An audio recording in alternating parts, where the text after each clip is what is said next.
Captain Jake Morrison stared at the broken pieces floating in space. What used to be the biggest space station in the galaxy was now just metal chunks drifting in the dark. The Celestial Treaty Station had been home to peace talks for 3,000 years. Now it was gone. "Captain, we're getting readings from the wreckage," said Commander Lisa Wright. She looked worried as she checked her screens. The destruction was planned. Someone wanted to destroy this place completely. Jake nodded slowly. He had been expecting this day for a long time. Every human in the military had been trained for this moment, even though most people hoped it would never come. The peace treaty with the Zephyrians had lasted longer than any human civilization, but Jake always knew it couldn't last forever. The Zephyrians were strange beings. They looked almost like humans, but their skin was blue and seemed to glow from the inside. They could read minds and move things with their thoughts. When humans first met them 3,000 years ago, the Zephyrians could have wiped out humanity easily. Instead, they made a deal. The treaty was simple.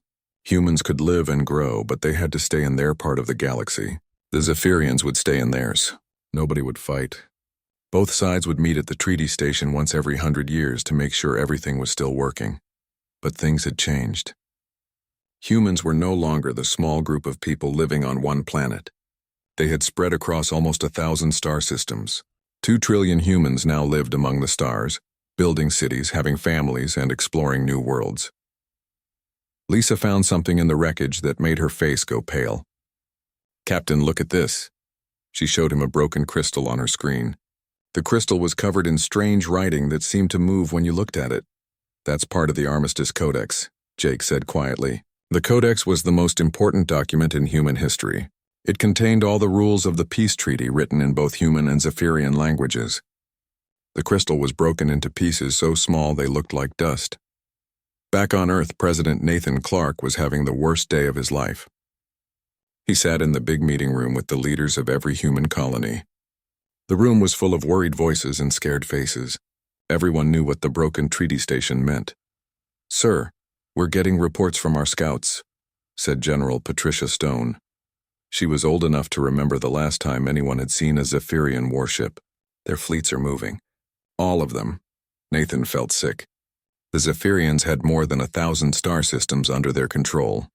Their technology was so advanced that humans still didn't understand how most of it worked. If they wanted to destroy humanity, they probably could do it in a few months. Then something happened that nobody expected. Every human in the galaxy felt it at the same time. It was like someone was talking directly inside their heads. The voice was cold and had no emotion. "People of Earth," the voice said, "I am High Archon Veltar of the Zephyrian Empire. For 3,000 years we have watched your species grow. We gave you space to live because we believed you would learn wisdom. Instead, you have become a disease that spreads across the galaxy." Jake felt his hands shake as the voice continued. Around him, his crew looked scared and angry at the same time. "Your species takes more than it gives. You change worlds to suit yourselves instead of learning to fit in. You make war on each other and call it human nature. The galaxy needs to be healed from your presence." The voice paused, and Jake could feel the hate behind the words. "The armistice is ended. We declare war on humanity. You have 1 year to leave the galaxy peacefully. If you do not, we will remove you by force. This is your only warning." The voice stopped, leaving every human feeling empty and scared. But in the meeting room on Earth, something strange happened. Instead of crying or panicking, President Nathan Clark started to smile. "General Stone," he said in a calm voice, "please activate Operation Lazarus." Dr. Elena Rodriguez had been studying the Zephyrians her whole life. She knew more about them than almost any other human. When the war was declared, she was not surprised. She had been warning people for years that this day would come. "The Zephyrians think they know us," she told the emergency meeting. "They've been watching us for 3,000 years, but they only see what we let them see. They think we're the same species that signed the treaty." She pulled up a chart showing human population growth. The numbers were huge. When the treaty was signed, there were only 8 billion humans on one planet. Now there were 2 trillion humans living on thousands of worlds. "They see our growth as a threat," Elena continued. "But they don't understand what makes us human. They think we're just animals that breed too fast. They've never understood that our strength comes from something they don't have." "What's that?" asked President Clark. Elena smiled. "Hope. Humans never give up. When things get bad, we get creative. When someone tells us something is impossible, We find a way to do it anyway. The Zephyrians are very smart, but they've never learned how to hope. Admiral Grace Thompson had been waiting for this day for 50 years. She was in charge of humanity's secret military programs. While everyone thought humans had been peaceful during the Armistice, she had been preparing for war. Operation Lazarus is ready, she announced. Every human colony, every space station, every ship in our fleet knows what to do. We've been planning for this since the day we signed the treaty. The plan was simple but clever. The Zephyrians expected humans to fight like they did 3,000 years ago. They expected big fleets fighting big battles in space.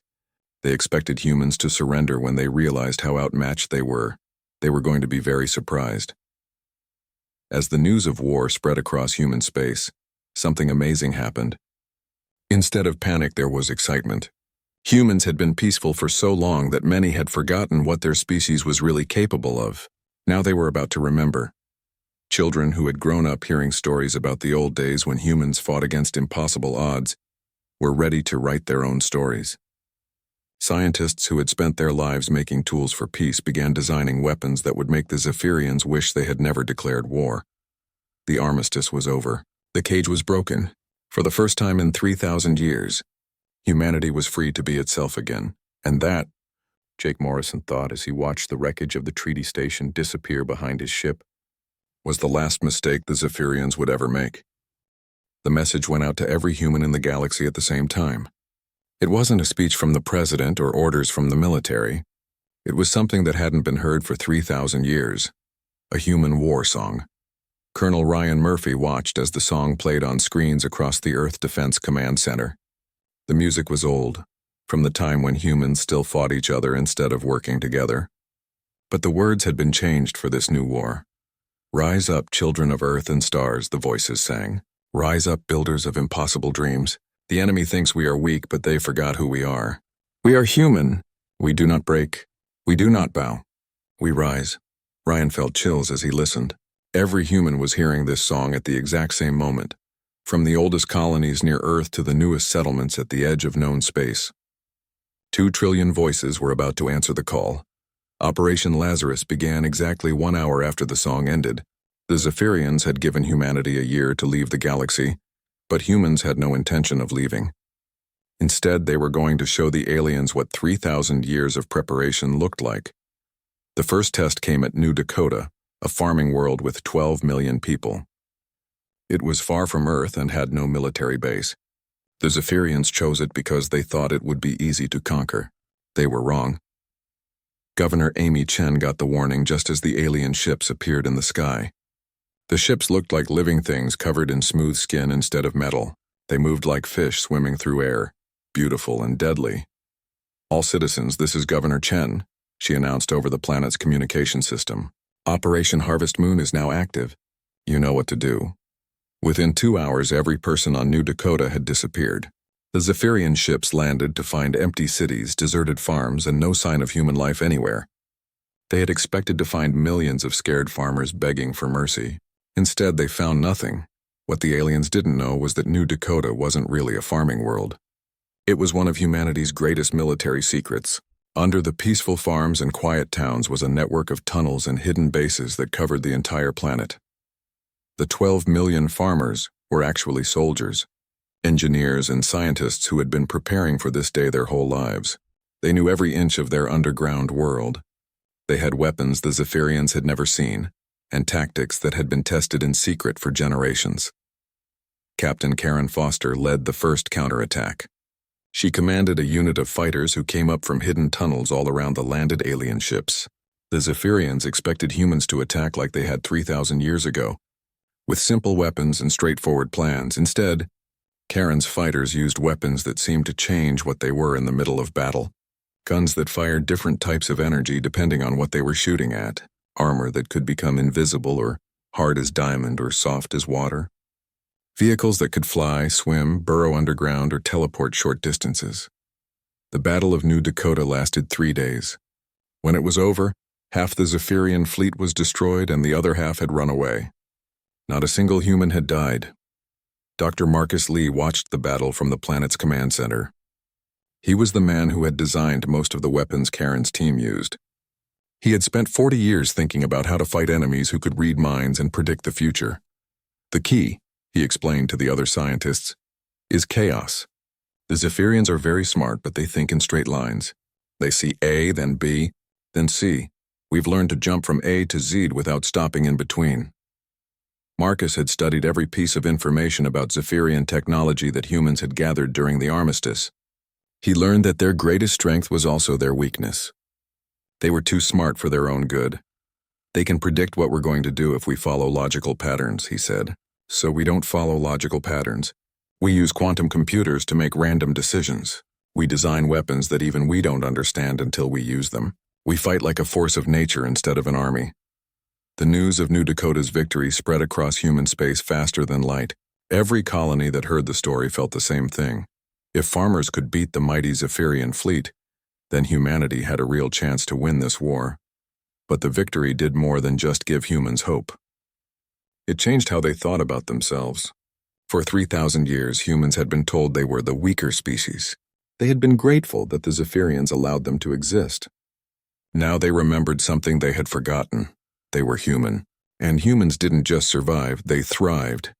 Lieutenant Commander Chris Baker led the next wave of attacks.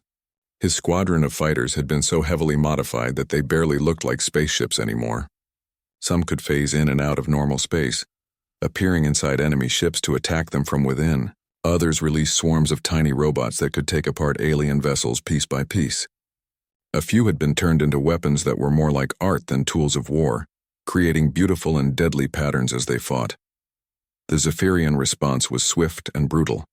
War Prime Zekmoth, the alien commander in charge of destroying humanity, sent 10 times as many ships to the next target. He was sure that New Dakota had been a fluke, a trick that wouldn't work twice. He was wrong again. The Battle of Kepler Station showed the aliens that New Dakota wasn't special. Every human colony had been preparing for this war. Every human citizen was ready to fight. Every human settlement was really a military base disguised as something peaceful. The Zephyrians found themselves fighting an enemy that didn't make sense. Human tactics violated every rule of warfare that intelligent species had followed for millions of years. Humans would retreat when they should attack when they should defend, and sometimes do both at the same time. Dr. Alan Rodriguez made the discovery that changed everything. Working in a secret laboratory hidden in an asteroid, he found out why human tactics were so effective against the Zephyrians. Their mind-reading abilities don't work on us, he announced to the Emergency Council. When humans and Zephyrians get close to each other, something in our brains interferes with their psychic powers. They can't predict what we're going to do because they can't read our thoughts. This led to the development of what military leaders called chaos doctrine. If the Zephyrians couldn't predict human actions, then humans would make their actions as unpredictable as possible. Human commanders started using dice to make battle plans. They programmed computers to choose targets randomly. They trained soldiers to change their minds in the middle of fights just to confuse the enemy. The Siege of Centauri Prime became the most famous example of chaos doctrine in action. Commander Tony Williams was outnumbered 50-1, with no hope of winning a normal battle. So he decided not to fight a normal battle. Instead, he ordered his forces to switch sides randomly during the fight. Human ships would attack Zephyrian vessels, then suddenly turn and attack other human ships, then switch back again. The battle became so confusing that Zephyrian forces started attacking each other by mistake. When the fighting was over, the Zephyrian fleet had destroyed itself trying to figure out who was fighting whom.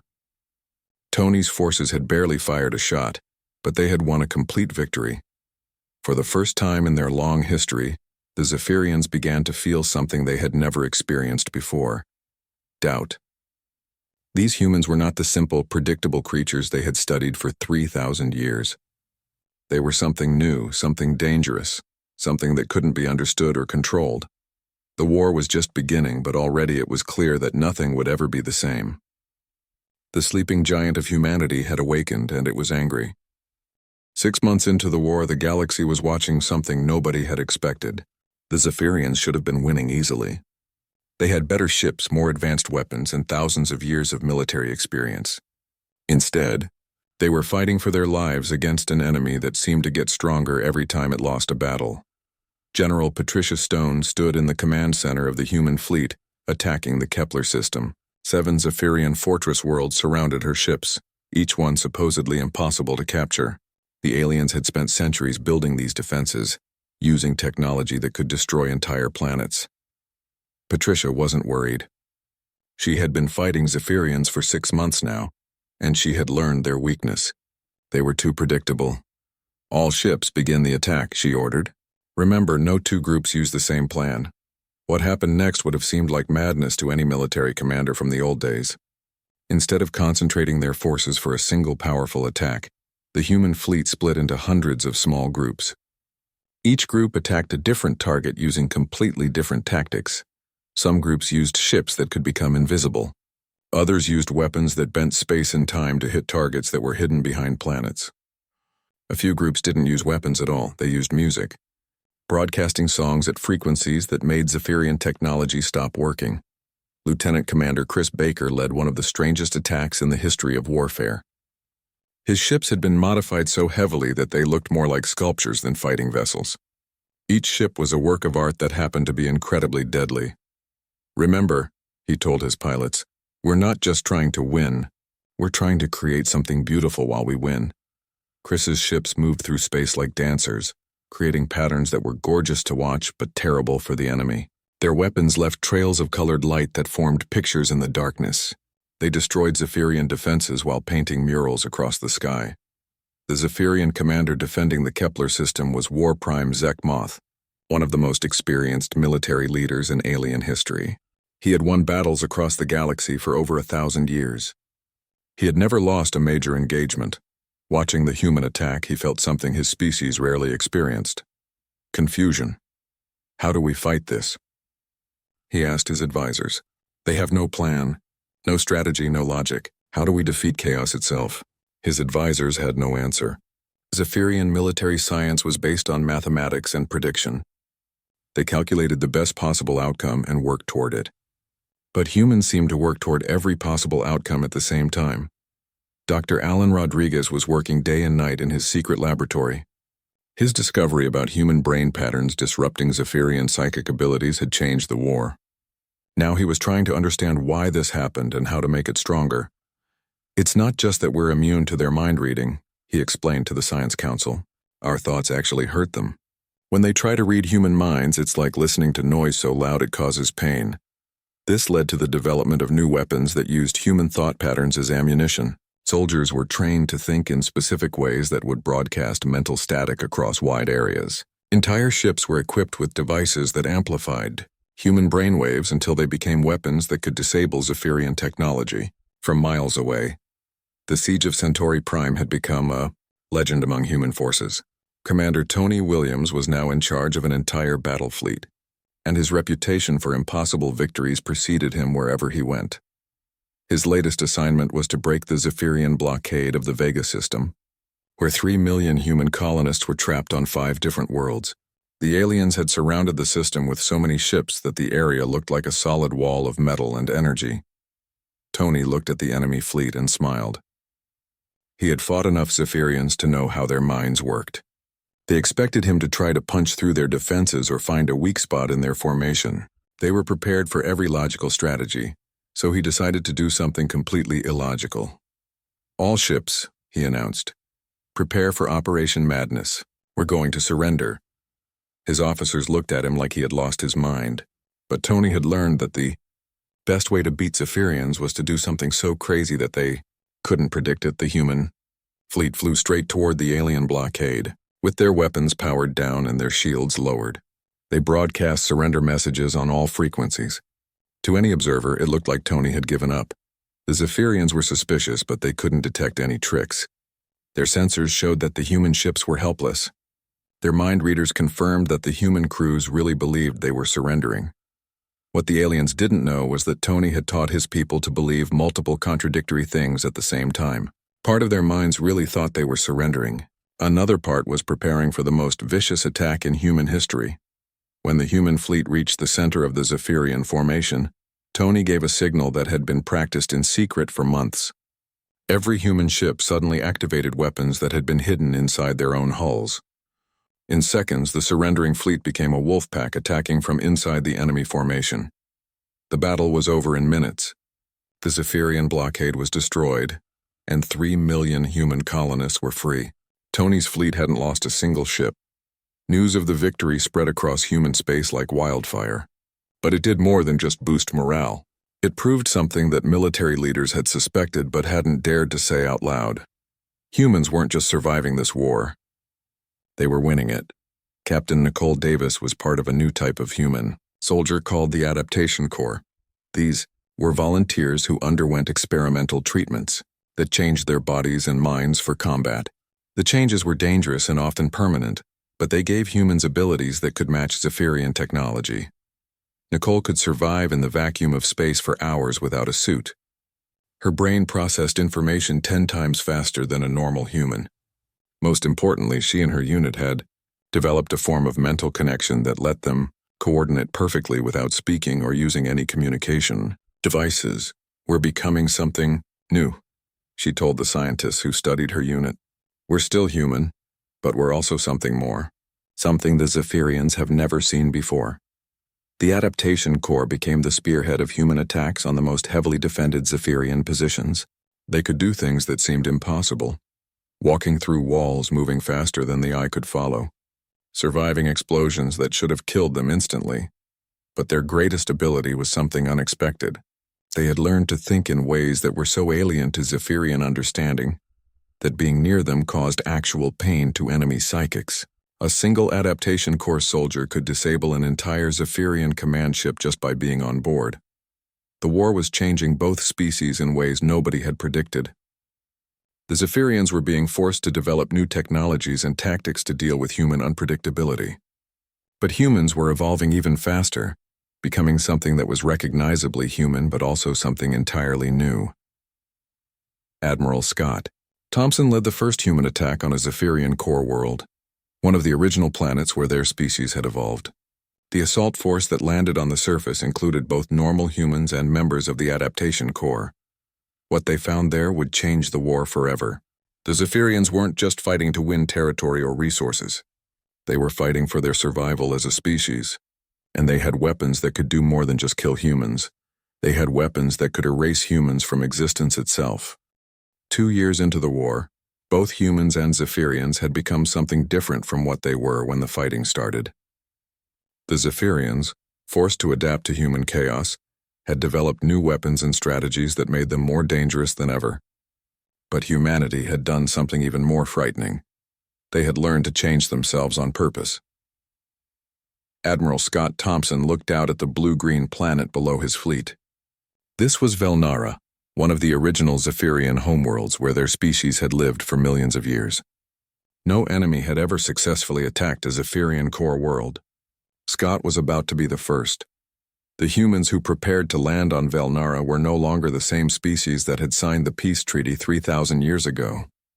Some had been changed by combat, others by experimental technology, and a few by exposure to alien environments that had triggered rapid evolution in their DNA. Sergeant Nicole Davis led her Adaptation Corps unit down to the planet's surface.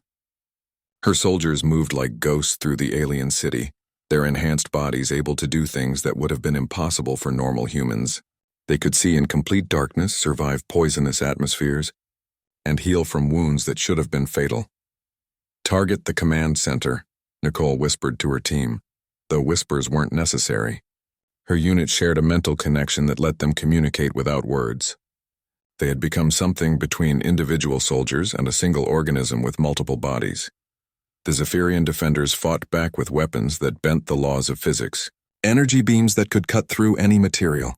Gravity bombs that created miniature black holes. Force fields that were harder than diamond but weightless as air. But the humans fought back with something the Zephyrians had never encountered before. Evolution in real time. When a weapon injured them, their bodies learned to resist it. When they faced a new type of defense, their minds adapted new ways to overcome it. The battle for Velnara raged for weeks, but it was unlike any conflict in galactic history.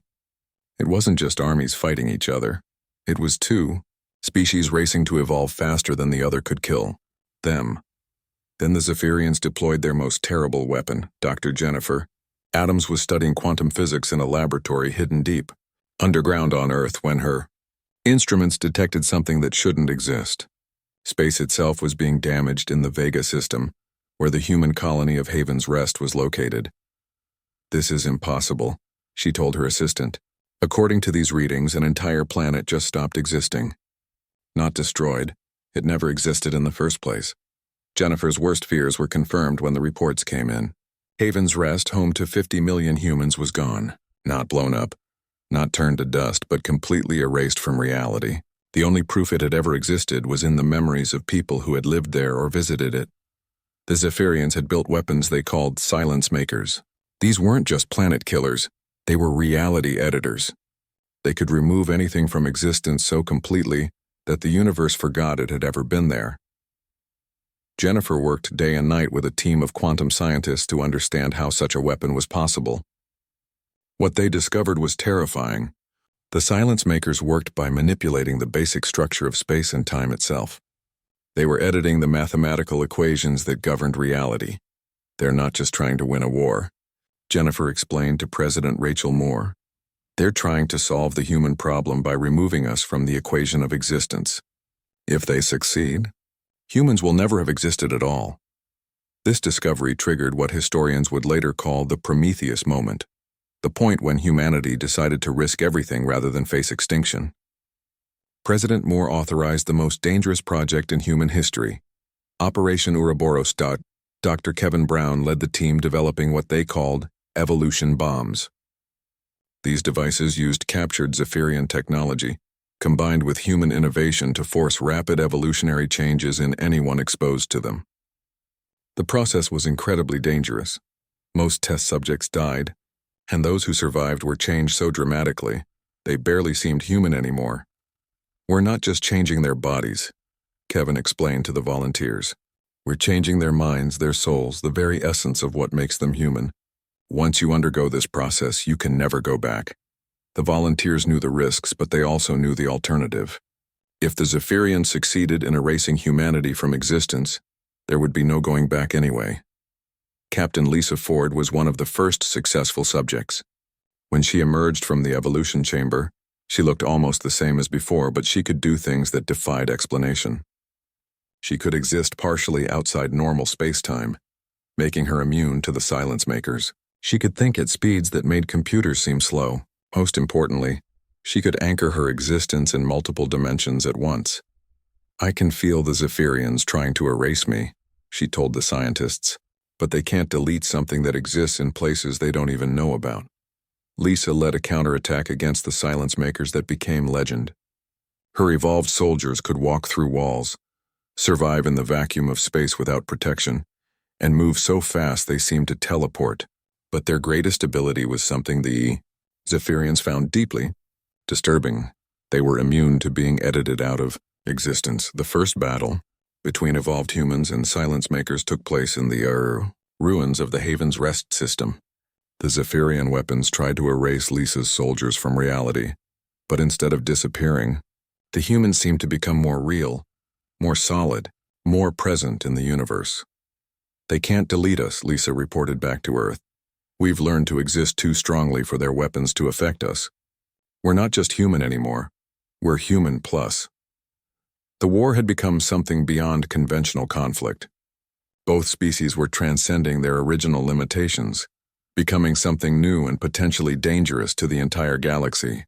The Zephyrians were trying to merge their consciousness into a single cosmic mind that could rewrite the laws of physics.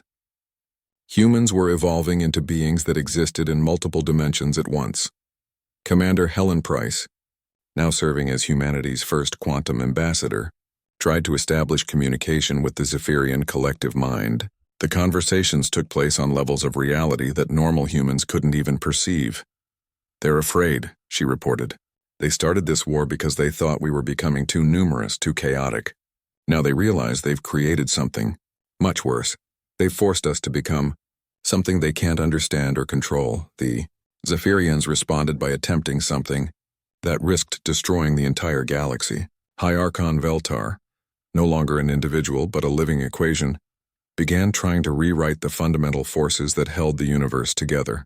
If he succeeded, He could create a reality where humans had never evolved, never existed, never been possible. But humanity was ready for this final escalation. Dr. Mary Johnson, now existing as both an individual consciousness and part of a collective human overmind, led the creation of what they called the reality anchor. This device would lock the current state of the universe in place, preventing any further attempts to edit existence itself. The device required a sacrifice. Someone would have to carry it into the heart of the Zephyrian collective consciousness and activate it manually. The person who did this would be trapped forever in a quantum prison, conscious but unable to affect the physical world. Captain Alex Turner volunteered for the mission. He was one of the last humans who still looked and thought like the original species. His job wasn't to fight the Zephyrian collective mind, but to do something more fundamentally human, to argue with it. "I'm going to talk to them," he told the other leaders. "Really talk to them. Human, to whatever they've become. Maybe if they understand us better, they'll realize we don't have to be enemies." Alex's ship was unlike anything ever built. It existed partially in normal space and partially in the quantum realm, where thoughts became reality. As he flew toward the Zephyrian homeworld, he carried with him not just the reality anchor, but the hopes and dreams of 2 trillion humans. The final battle of the war would be fought not with weapons, but with words, ideas, and the fundamental question of what it meant to exist in a universe big enough for both chaos and order. 5 years after the Armistice ended, the war reached its final moment in a way nobody had predicted. The last battle wasn't fought with ships or soldiers or even the reality-bending weapons both sides had created. It was fought with ideas, in a place where thoughts could change the structure of the universe itself. Captain Alex Turner flew his impossible ship toward the center of Zephyrian space. Behind him, the combined fleets of evolved humanity and traditional human forces waited for his signal. Around him, space itself was changing as the Zephyrian collective consciousness tried to rewrite the laws of physics. High Archon Veltar no longer existed as a single being. He had become something like a living equation, a mathematical principle that could solve problems by editing reality. His goal was simple: solve the human problem by making it impossible for humans to exist. Alex could feel the changes happening around his ship. Colors that had no names flickered in the darkness. Gravity flowed like water. Time moved backward and forward at the same time. The Zephyrians were unmaking the universe and rebuilding it without humans in it. But Alex carried something that could stop them: the reality anchor that Dr. Mary Johnson had built. The device was powered by human stubbornness, the same quality that had let his species survive for millions of years.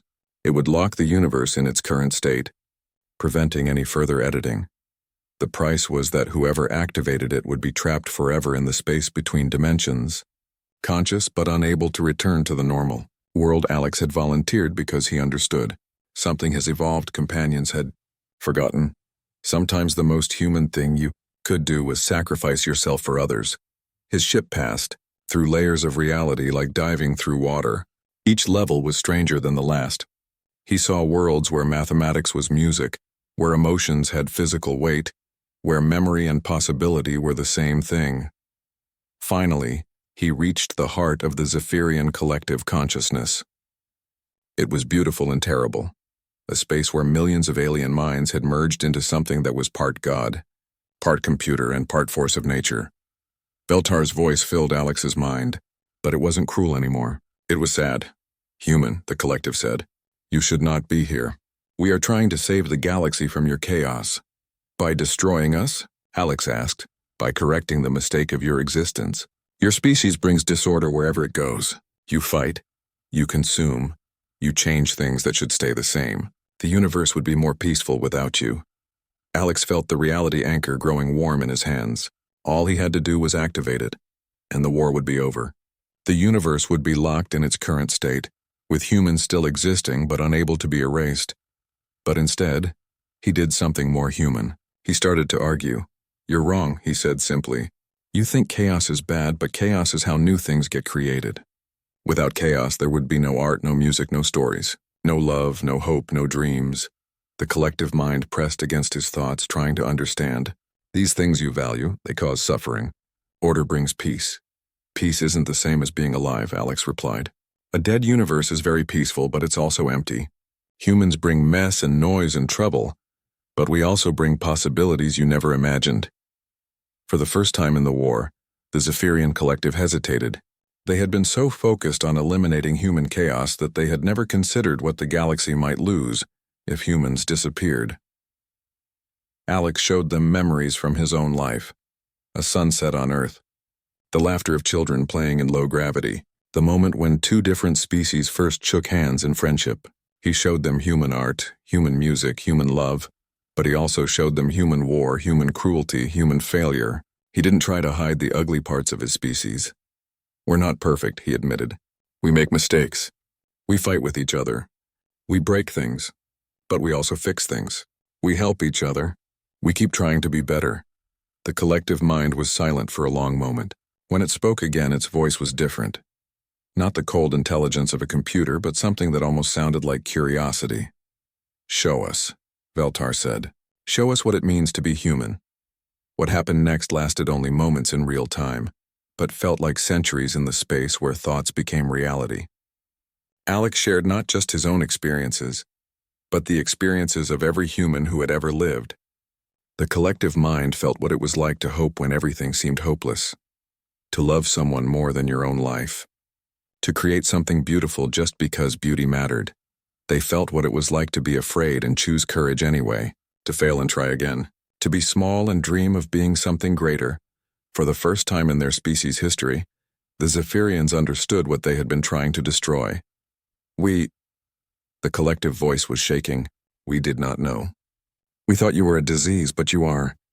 Life itself. Raw, chaotic, impossible life. Alex felt tears on his face. We don't have to be enemies. We could learn from each other. You could teach us about order, and we could teach you about hope. The reality anchor in his hands was glowing now, ready to activate. But Alex realized he didn't need to use it as a weapon. Instead, he could use it as a gift. I'm going to anchor this reality, he told the collective. Not to trap you, but to give us both a stable place to build something new. We can create a universe where chaos and order work together instead of fighting.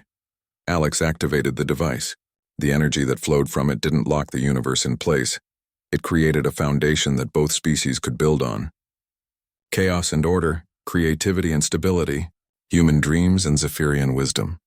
The war ended not with victory or defeat, but with understanding. 10 years later, Commander Helen Price stood on the observation deck of New Harmony Station, watching children play in the zero-gravity garden.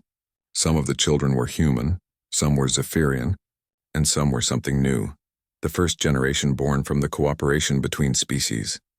The galaxy had become something neither side could have imagined alone. Human creativity combined with Zephyrian technology had produced wonders that seemed like magic, planets that existed in multiple dimensions, art that could change reality, music that could heal both bodies and souls. Earth itself had been transformed. The planet now existed simultaneously in normal space and in quantum dimensions, making it a bridge between different types of reality. Humans had kept their promise. They had remained human even as they became something more. In schools across the galaxy, human and Zephyrian children learned together. They played games that reshaped matter and energy. They created new forms of life, new types of consciousness, new ways of existing that neither parent species could have developed alone. The war had cost both sides terribly. Billions had died. Entire worlds had been destroyed. And both species had been forced to change in ways that couldn't be undone. But from that destruction, something unprecedented had emerged. A true partnership between chaos and order. Alex Turner's sacrifice had made it all possible. He existed now in the space between dimensions, serving as a bridge between human and Zephyrian consciousness. He couldn't return to normal life, but he could watch as his species and their former enemies built a future together. Helen often visited the memorial where Alex's name was inscribed alongside those of every human and Zephyrian who had died in the war. The inscription was simple. Here ended the age of isolation. Here began the age of cooperation. Here two species learned that differences need not mean war. The 3,000-year armistice had been broken by war, but the war had ended with something better than peace. It had ended with partnership. The galaxy would never be the same again, and that was exactly as it should be. In the quantum archives where the history of the universe was written, a new chapter had begun. It told the story of two species who had nearly destroyed each other, then chosen to create something beautiful instead.